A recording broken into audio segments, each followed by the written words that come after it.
오늘 우리는 함께 하나님이 주시는 희망에 대한 이야기를 해보려고 합니다. 희망. 희망이 가장 필요한 사람들은 누구일까요?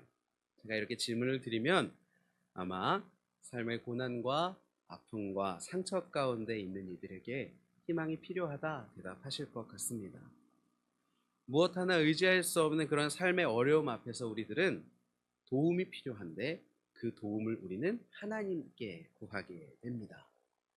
온 세상의 통치자가 되시고 인도자가 되시는 그 하나님께서 나를 사랑하셔서 나의 삶 속에 함께 하신다는 것을 믿기에 우리들은 하나님을 바라보며 희망을 품게 되는 거죠.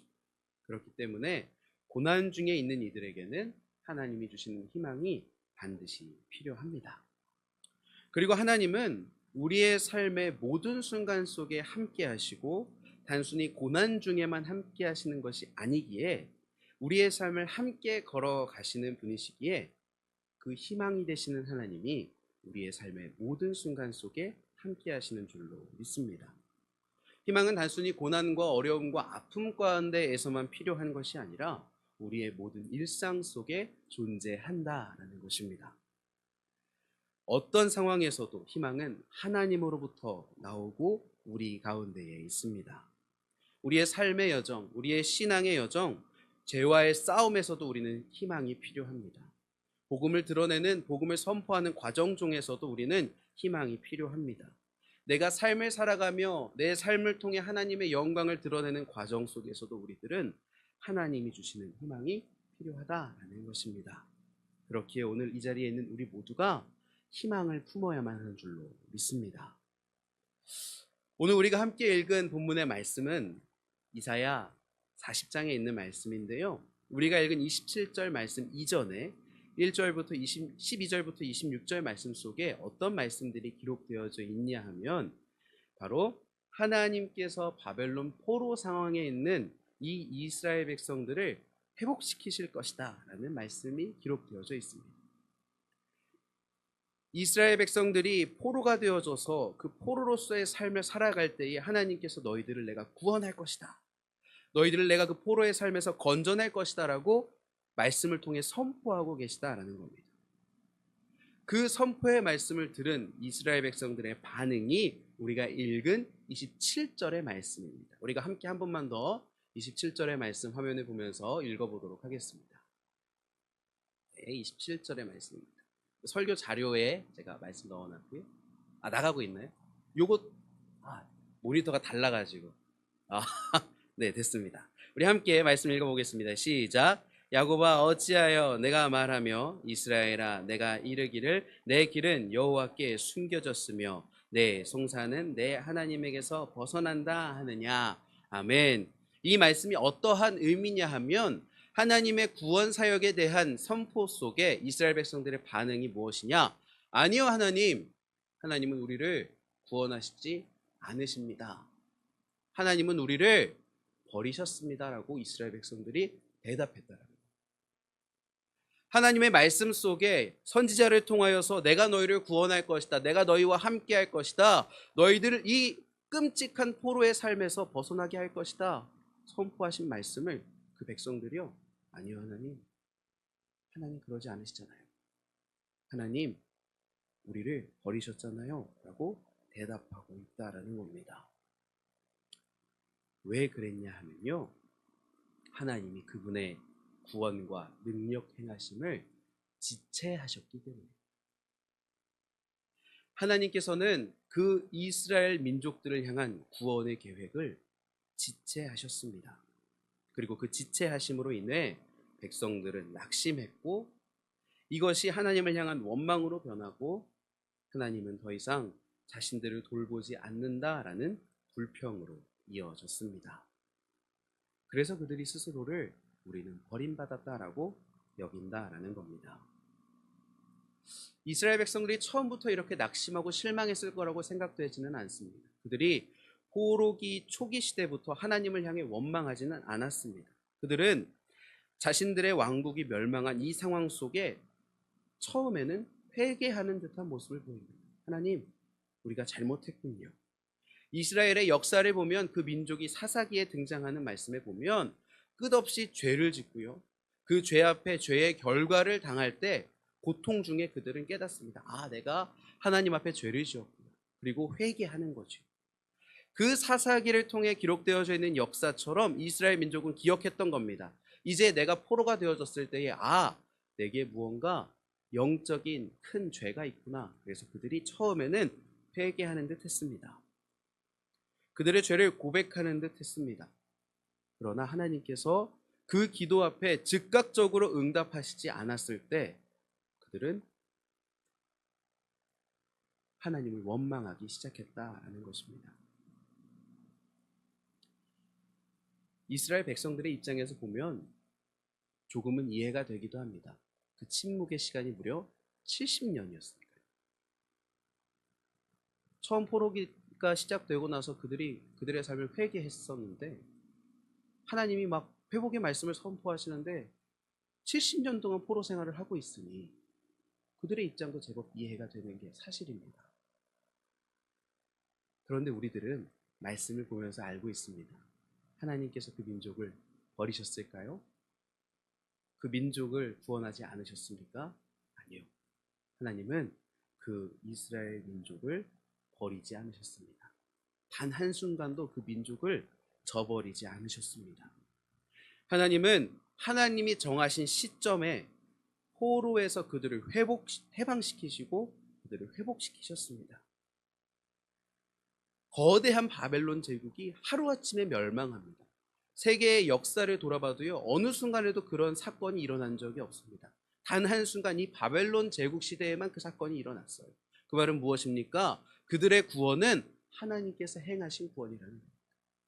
하나님께서 그 이스라엘 민족들을 버리지 않으셨고 그들을 지켜보시고 그들과 함께 하시며 결국엔 구원하셨습니다. 그런데 왜 침묵하셨을까요? 이 하나님의 침묵의 시간, 구원을 지체하신 시간은 바로 연단의 시간이었기 때문에 그렇습니다. 이스라엘 백성들에게 침묵의 시간은 바벨론의 포로로서 살아가는 그 삶의 시간 속에 그들의 잃어버린 하나님의 백성으로서의 순수성과 거룩함과 신앙을 회복하는 과정이었다라는 것입니다. 이스라엘 백성들의 잃어버린 신앙의 순수성, 그 거룩함, 하나님께서 정하신 기간 속에 회복시켜 가셨습니다. 이는 이스라엘의 형편과 상황과 그들의 문화와 심성을 모든 것을 아시는 하나님께서 정하신 연단의 시간이었습니다. 그렇기에 하나님은 한 번도 구원을 지체하신 것이 아니라 하나님은 그들의 구원을 이루어가는 중이었다라는 것입니다. 우리들도 삶의 시간들 속에 하나님께 되묻곤 합니다. 하나님, 왜 내 기도에 침묵하십니까? 하나님, 왜 하나님의 구원과 회복이 나에겐 지체되고 있습니까? 하나님, 정말 나의 기도를 들으십니까? 하나님, 나와 함께 하십니까? 이제 내 믿음이 충분한 것 같은데, 이제 내가 영적으로도 준비되어졌고 내가 충분히 내 죄를 회개한 것만 같은데 왜 하나님 나에게 응답하지 않으십니까? 우리들은 하나님께 소리치기도 합니다. 그러나 그 침묵의 시간 속에 우리가 기억해야 할 것은 하나님은 단 한 번도 우리를 떠나지 않으셨다라는 사실입니다. 하나님은 우리와 함께 하시며 그분의 구원을 준비하고 계신 줄로 믿습니다. 우리를 연단해 가시며 우리가 하나님을 더욱더 믿고 의지하며 그분과 하나가 되어지는 순간을 준비하고 기다리고 계시는 줄로 믿습니다. 그렇기에 우리들은 그 연단의 시간을 우리들을 돌아보며 우리의 신앙을 점검하고 오히려 더욱더 하나님을 의지하는 시간으로 삼아야만 합니다. 하나님의 놀라운 은혜의 순간을 믿는 믿음으로 삶을 살아갈 때에 우리는 침묵 속에서도 희망을 잃지 않을 수 있습니다. 하나님이 우리를 포기하지 않는다라는 사실을 기억하며 우리의 인내의 시간, 연단의 시간, 그 하나님께서 침묵하시는 시간 속에 희망을 품을 수 있는 우리 예강교회 성도님들 되시기를 간절히 소망해 보겠습니다. 이어서 28절의 말씀도 우리 함께 읽어보도록 하겠습니다. 읽겠습니다. 시작. 너는 알지 못하느냐, 듣지 못하였느냐, 영원하신 하나님 여호와 땅 끝까지 창조하신 이는 피곤하지 않으시며 곤비하지 않으시며 명철이 한이 없으시며. 아멘. 이 말씀도요, 사실 이스라엘 백성들이 지금 하나님께 불평하고 있다라는 말씀의 의미를 담고 있는 겁니다. 이스라엘 백성들이 계속해서 하나님을 불평하고 있는데 그 이유 중에 또 다른 하나가 무엇이냐 하면 하나님이 정말 능력이 있는가에 대한 의심을 품었다라는 거예요. 하나님 정말 능력 있으신 분 맞습니까? 하나님, 정말 하나님이 우리를 구원하실 만한 분이 맞습니까? 그들이 왜 믿음을 잃었을까요? 이스라엘 백성들은 태어나면서부터 그 유대 사회 속에서 하나님에 대한 신앙을 배우고 가지고 태어납니다. 하나님이 천지의 창조주라는 것을 그들은 알고 있고 또한 믿고 있습니다. 삶 또한 그렇게 살아왔습니다. 그런데 그들에게 큰 사건이 일어난 겁니다. 어떤 사건입니까? 그들의 나라가 멸망해버린 거죠. 하나님이 통치하시는 하나님의 나라가 멸망했다라고 그들은 생각했고요. 거기서부터 그들의 의심이 시작된 겁니다. 하나님, 정말 하나님의 능력이, 이 온 세상을 통치하는 하나님의 능력이 있는 겁니까? 당시의 전쟁의 개념이 지금이랑은 조금 다릅니다. 지금은 민족과 민족 간의, 나라와 나라 간의 싸움이지 않습니까? 그런데 당시의 전쟁이라는 개념은요, 그 민족과 민족이 섬기는 신들의 싸움으로 그들이 받아들였어요. 그러니까 이스라엘 민족의 입장에서 보면 지금 이런 겁니다. 우리 이스라엘의 신, 하나님, 바벨론의 신, 그 우상인 신과 싸웠는데 누가 이겼습니까? 바벨론이 이긴 거예요. 그러니까 이스라엘 민족들은 생각한 겁니다. 그러면 하나님의 능력이 부족한 것인가? 신과 신의 대결에서 하나님이 지신 것인가? 결국 내가 이런 고난과 아픔을 경험하는 게 하나님의 능력 없음으로 인한 아닌가? 그들이 생각했다는 겁니다.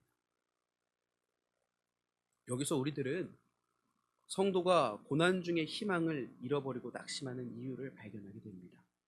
그것은 하나님의 신실하심과 하나님의 능력에 대한 불신으로부터 나옵니다. 하나님을 믿는다고 하는 성도도 때로는 고난을 당하면 낙심하게 되어지는데 이것은 하나님을 의심하는 데서부터 시작된다는 것입니다. 만일 하나님께서 어떠한 경우에서도 자기 백성을 버리는 분이 아니시고 그분이 창조주이시고 위대한 통치자라는 사실을 믿는다면, 유일한 하나님 되심을 믿는다면 우리는 어떤 낙심되는 상황 속에서도 그 위대하신 하나님, 신실하신 하나님, 나를 사랑하시는 하나님으로 인해 견뎌낼 수 있다라는 것입니다. 우리는 때로는 고난 앞에 당황할 수도 있고 넘어질 수도 있고 실망할 수도 있습니다. 그러나 믿는 사람은 결코 그 희망을 잃지는 않는 겁니다. 능력의 하나님이 우리와 함께 하시기 때문에. 여러분, 고난 앞에 낙심하고 계시다면, 삶 속에 실망하고 계시다면 우리의 믿음을 먼저 점검해야 할 줄로 믿습니다. 흐트러진 신앙, 흔들리는 믿음, 굳세지 못한 것들을 다시 붙들어갈 때에 그 믿음으로 말미암아 우리는 다시 한번 희망을 품게 됩니다. 그리고 그 희망은 우리를 살게 하며 고난을 능히 견디게 할 줄로 믿습니다. 말씀은 이렇게 낙심하고 실망한 이스라엘 백성들에게 이제 그들이 어떠한 삶의 자세를 품어야 할지 30절부터 이야기하고 있는데요. 30절의 말씀 함께 한번 읽어보겠습니다. 시작. 소년이라도 곤비하며 장정이라도 넘어지며 쓰러지되. 아멘. 소년이라도 피곤하고 곤비하며 장정이라도 넘어지고 쓰러지되. 참 감사하게 요 몇 년간 이제 제가 학생 청년 수련회를 되게 자주 다니고 있습니다. 여름이나 겨울에 감사하게 이제 불러주시는 곳들이 있어가지고 이제 열심히 사역을 하러 다니는데, 제법 많은 곳을 다니다 보니까 어떤 특징 같은 거를 발견을 했습니다. 그게 뭐냐면, 학생 청년 수련회에 있어서 제일 중요한 순간이 언제냐라고 말할 때 바로 마지막 날 저녁 집회입니다. 마지막 날 저녁. 그때가 제일 중요해요. 왜냐하면 그때 집회 들어오는 아이들의 눈빛부터 이미 다르거든요. 때로는 제가 메신저로 서기도 하고, 때로는 찬양 인도자로 서기도 하고, 집회 자체를 기획하기도 하는데 거의 대부분의 집회가 공통적입니다. 눈빛 자체가 이미 마지막 날이라는 걸 깨달아서 그런지 내가 오늘 뭐 하나 얻어간다. 내가 오늘 뭐 하나 경험해 간다라는 눈빛으로 아이들이 들어오고요. 함께 막 예배하다 보면 정말 막 뜨거운 은혜를 경험하고, 왜냐하면 열린 마음으로 애초에 들어오기 때문에 정말 성령의 역사가 어찌나 그게 크게 일어나는지 깊은 은혜를 항상 누리게 됩니다. 그래서 수련의 마지막 날 밤이 굉장히 중요한데, 또 하나 중요한 이유가 있습니다. 그게 뭐냐 하면 바로 이 수련의 마지막 날 밤에 애들이 놀거든요. 늦게까지 놀아요. 계속해서 놀라고 자유롭게 보통은 풀어줍니다. 그러니까 그 수련의 마지막 날 밤에 뜨겁게 예배드리고 은혜 받고 나서 뜨겁게 이제 추억을 만드는 거죠. 친구들과 또 언니 오빠들, 형 누나들과 선배 후배들과 함께 시간을 보내면서 아주 즐거운 시간을 보내게 됩니다. 제가 그 수련회를 다니며 제 마음에 한 가지 자부심이 있었는데, 그건 뭐 내가 설교를 잘한다, 찬양 인도를 잘한다 이런 게 아니었고요. 내가 적어도 쟤네들이랑 같이 끝까지 놀 수 있다는 어떤 체력적인 자신감이었습니다. 그래서 내가 니들이 6시까지 버티면 나도 6시까지 버틸 수 있어 라는 생각으로 정말 그 자부심을 가지고 항상 모든 집회에 임했는데, 이제 물론 여기 계신 어른들 앞에 제가 이런 말 하는 거 굉장히 부끄럽지만 체력이 이제는 안 되더라고요. 진짜 안 됩니다. 뭐 집회를 한다 그러면 뭐 말씀을 전한다 그러면 1시간 말씀 전하고 뭐 10분 20분 기도인도 하다 보니까 이미 저는 거기서 리타이어고요. 간식을 먹는다 그래도 조금 회복해서 놀아도 최대한 놀아봐도 뭐 한 2시 3시, 그러면 이제 너무 힘들어서 이제 저는 난 도저히 안 되겠다, 자겠다 이렇게 이야기를 하고. 그런데 막 청년들을 보니까 올해 제가 다녔던 집회 중에 유독 20살 청년들이 좀 많았는데 장난이 아닌 거죠. 다음날 들어보니까 자기들 6시까지 얘기하고 1시간 자고 일어나서 이제 아침 먹고 화장 다 하고 딱 오는 거죠, 아침 집회 때. 너무 이제 놀랍고 신기하고, 역시 청년의 세대 저런 거구나 생각을 하곤 했습니다. 제가 어떤 단편적인 이야기를 통해 청년의 시대에 대한 이야기를 조금 하고 싶었던 겁니다. 청년의 시대를 상징하는 표현들이 뭐가 있을까요? 뭐 굳건함, 패기, 열정, 체력, 힘있음, 이런 것들이 청년의 시기를 표현하는 어떤 키워드가 될 수 있습니다. 그 어떤 세대보다 에너지 넘치고 비전이 넘치는 그 세대, 그 청년의 세대를 향해 오늘 말씀이 무엇이라고 표현하냐면, 그들 또한 피곤하고 그들 또한 곤비하고 그들 또한 넘어지고 자빠진다라고 이야기하고 있는 겁니다. 가장 에너지 넘치는 그 세대, 그들조차 낙심하고 절망하고 실망하고 좌절한다라는 것. 여러분, 그런데 이 본문은요, 단순히 청년의 세대가 그렇게 좌절하고 낙심한다라는 걸 의미하는 게 아니라요, 성경이 가지고 있는 인간에 대한 이해를 보여주고 있는 겁니다. 결국에 모든 인간은 근본적으로 연약하고 한계가 있다라는 걸 성경이 이야기하고 있는 겁니다. 청년의 시대마저 넘어지고 쓰러지고 좌절하는데 모든 세대의 인간들은 어떠하겠느냐라고 되묻고 있는 거죠. 결국에 모든 인간들은, 모든 사람들은 쓰러지고 낙심하고 좌절할 수밖에 없는 한계가 있는 존재라는 것을 말하고 있는 것입니다. 여러분, 아무리 큰 힘, 아무리 좋은 체력, 사람들과의 관계가 아무리 좋고요, 아무리 성격이 좋고 많은 것들을 이미 이루었고 많은 것들을 누리고 가지고 있어도 결국 사람은 좌절하고 낙심하고 쓰러질 수밖에 없는 존재인 줄로 믿습니다.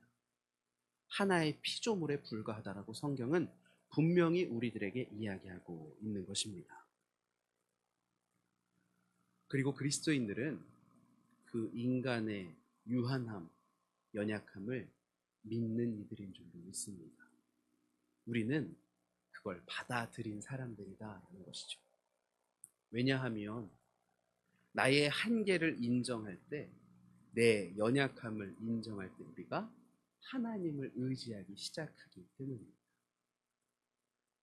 자신의 연약함을 인정하지 않는 사람들, 자신의 강함만을 드러내고 힘을 의지하는 사람들은요, 우리가 경험적으로 알지 않습니까?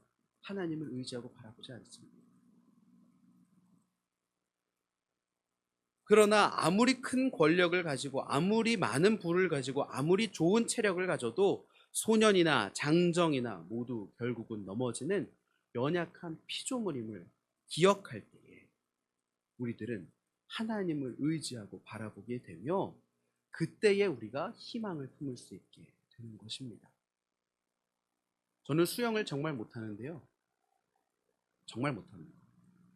잠수도 겨우겨우 하는데 제가 수영을 못하지만 하나 딱 아는 거 있습니다. 배운 거죠. 물에 빠지면 어떻게 해야 될까요? 몸에 힘을 빼야 됩니다. 물에 빠졌을 때 버둥거리면 어떻게 됩니까? 오히려 가라앉죠. 몸에 힘을 빼는 순간 몸은 떠오르게 됩니다.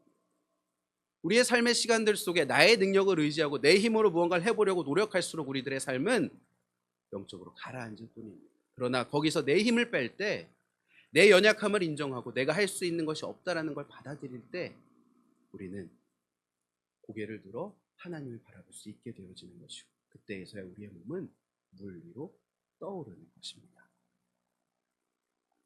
그렇기에 희망은 내 연약함을 받아들이고 하나님을 인정할 때 하나님을 바라볼 때 생겨나는 줄로 믿습니다. 하나님을 바라보는 이들에게 어떤 일이 생기는지 말씀은 이어서 이야기를 합니다. 31절의 말씀 읽어보겠습니다. 오늘 이 찬양을 해가지고 저는 속으로 뭐야? 와, 신기하다 놀랐는데요. 함께 읽어보겠습니다. 시작.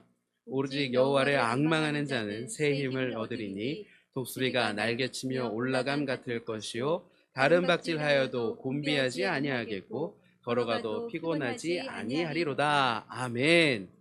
나의 연약함을 인정하고 여호와를 어떻게 하는 사람? 앙망하는 자는 독수리와 같은 새 힘을 얻게 되고 달려도 걸어도 곤비하지 않고 피곤하지 않겠다라고 말씀이 이야기하고 있습니다. 여기서 말하는 앙망이라는 표현은요, 카바라는 히브리 단어인데 기대하다, 쳐다보다, 참을성 있게 기다리다라는 의미를 담고 있습니다. 앙망하는 것이 무엇이다라고 이야기합니까? 하나님을 기대하고 하나님을 쳐다보고 바라보고 하나님을 참을성 있게 기다리는 것이다 말씀이 이야기하고 있다라는 것입니다. 하나님을 간절히 바라고 꿈꾸고 하나님을 소망하는 것이 바로 앙망하는 것입니다. 결국 앞선 말씀부터 이어지고 이야기하고 있는 것은 이것입니다. 구원이 지체되고 있는 지금 이스라엘 민족의 상황 속에서 그 민족들이 실망하고 믿음이 흔들리고 쓰러지고 낙심하는 상황 속에 있는데 그들의 고난과 아픔과 상처 가운데에서 희망을 품는 방법은 바로 자신을 의지하는 게 아니라 여호와를 앙망하는 데에 있다라고 말씀이 이야기하고 있는 겁니다. 너희들이 지금 그 삶의 고난과 삶의 순간과 삶의 어려움 앞에 쓰러지고 좌절하고 있느냐? 눈을 들어 여호와를 바라봐라. 여호와를 기다려라. 그것이 말씀이 우리에게 주는 삶의 자세인 줄 믿습니다. 우리도 여호와를 앙망해야 합니다. 여호와를 앙망하는 것이 우리의 삶에 희망을 품을 수 있는 방법입니다. 하나님을 바라보고 그분을 꿈꾸고 그분의 일하심을 기대하며 우리의 삶을 살아가는 것이 바로 우리가 품어야 할 삶의 모습인 줄 믿습니다. 그렇게 여호와를 앙망하는 자들에게 일어나는 일들은 크게 두 가지로 기록하는데요. 첫 번째는 독수리가 날개치며 올라감 같을 것이다 말하고 있습니다. 사진이 나왔나요? 죄송합니다. 사진 안 위에 걸로.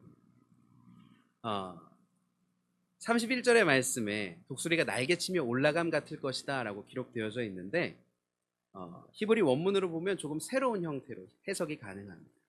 우리는 보통 이 장면을 생각하면서 독수리가 막 땅에서 날개를 치면서 하늘로 이제 올라가는 과정을 보통 이미지로 그리게 되는데 히브리 원문으로 보면 독수리가 이미 하늘을 날면서 창공을 거대한 기류를 힘입어 활공하는 장면으로 해석될 수도 있습니다. 여호와를 앙망하는 자들은 독수리가 하늘을 높이 이미 날면서 그 하늘의 높은 곳을 날아다니는 것과 같이 하늘을 향해 더욱더 올라가게 될 것이다 라고 기록하고 있다는 것이죠.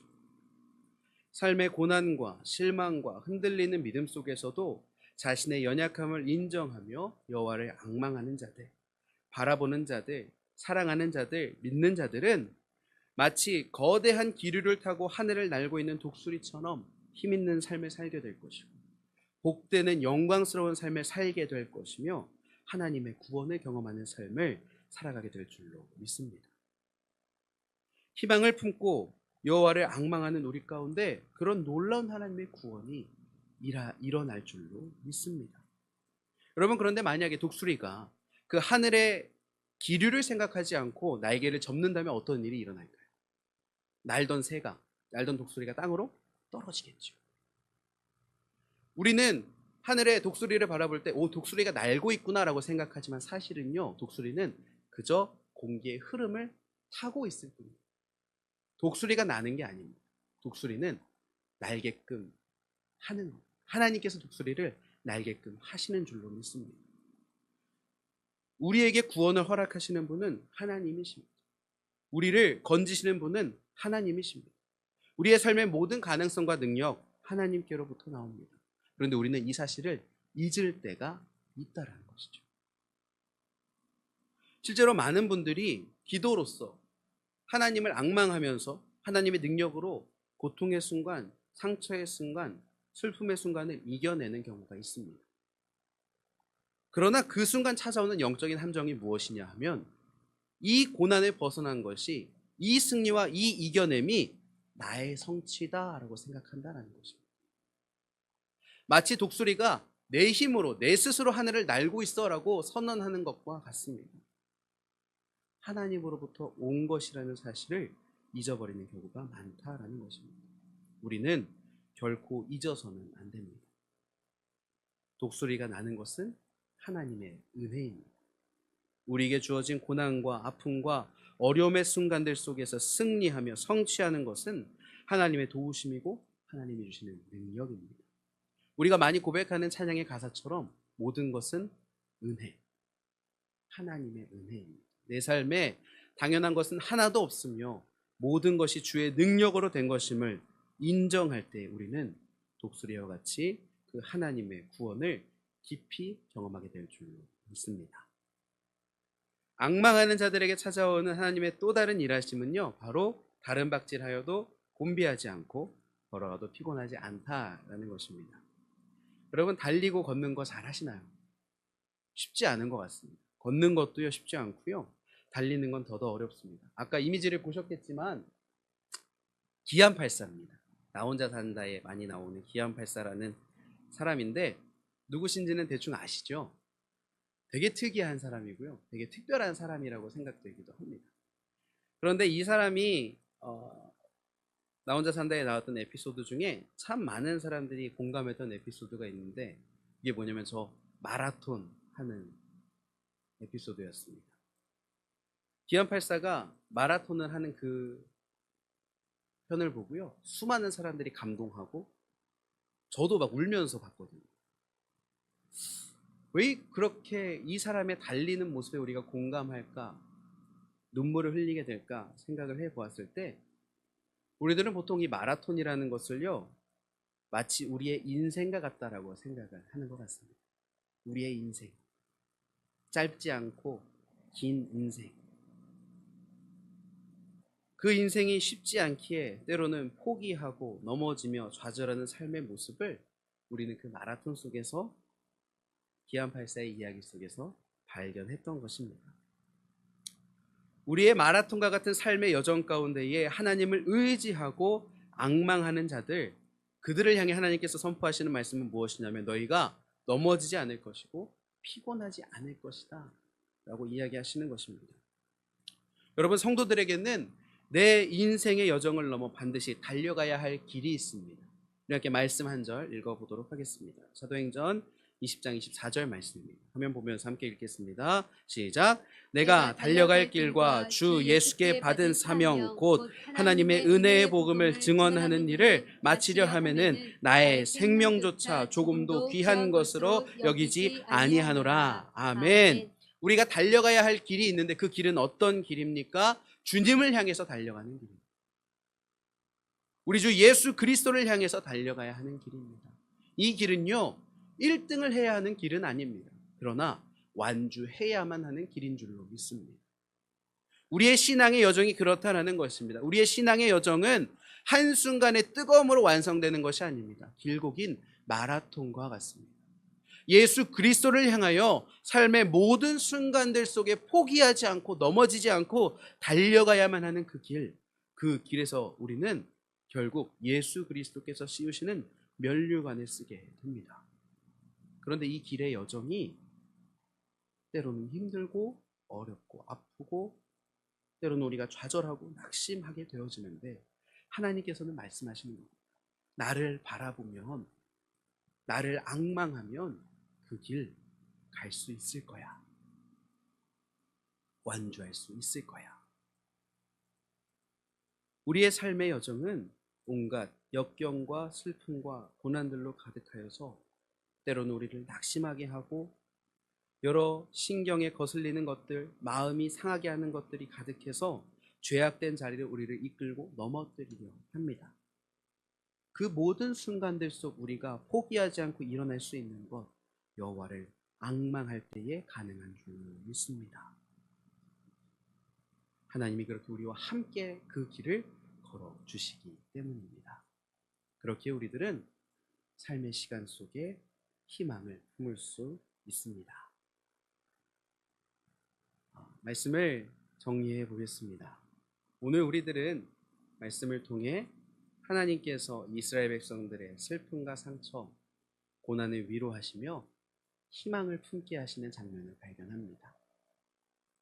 그리고 이 성경의 말씀은 그 먼 옛날 이스라엘 시대에서 오늘의 삶을 살아가는 우리에게 전달되어졌습니다. 그렇다면 여러분, 우리는 이제 어떤 삶의 모습으로 이 삶을 살아가야 하겠습니까? 여호와를 앙망하는 삶이 우리 가운데 나타날 수 있게 되기를 소망합니다. 모든 삶의 시간들 속에 하나님을 바라보는 은혜가 우리 가운데 있게 되기를 소망합니다. 우리가 주님을 그렇게 바라볼 때에 우리는 삶의 시간들 속에 희망을 품을 수 있습니다. 주님 주시는 희망을 가지고 이 삶의 시간들을 살아내고 견뎌내고 이겨내고 승리하여서 하나님의 영광을 나타낼 수 있는 이 자리에 계신 모든 성도님들 되시기를 간절히 소망해 보겠습니다.